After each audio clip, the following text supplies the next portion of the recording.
Сал қазір кезекті сонау шығыс елінен елордаға арнайы келген көрмеге берсек, назар салайық. Шығыс Қазақстан облысы еліміздің күн шығысындағы жер иығы саналатын жер жанаты. Негізі 1932 жылы құрылған облыстың басты байлығы да құндылығы көркем табиғаты. Еуропа ғалымдары екінші Швейцария атап кеткен өлкеге келуші туристер саны да күн санап артуда. Ол үшін студенттер мен оқушылар да аянбай еңбек етеді.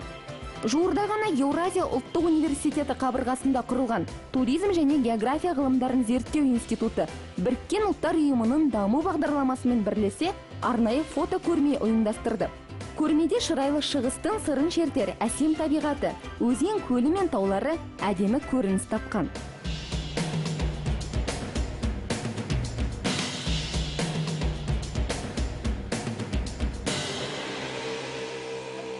Біздің мақсатымыз осы Қазақстандағы туризм саласындағы ғылыми зерттеу жұмыстарымен айналысу, туристік концепцияларды, кластерларды даярлау, жоба жоспар жасау және стандарттық жүйелерді ретке келтіру. Шығыс Қазақстан туризм саласындағы потенциалды өңірлердің бірі.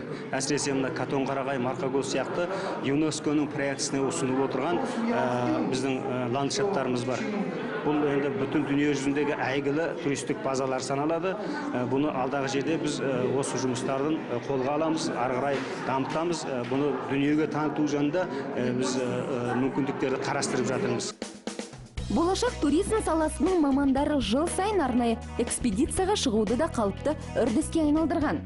Шығыс Қазақстанға қош келдіңіз атауымен ұйымдастырған шараға оқушылар мен мұғалімдер де белсене атсалысуда. Экспедиция барысында түрлі фоторепортаждар жасалып, студенттер ғылыми тақырыпқа арқау болатын бай мұраға кенеліп қайтты.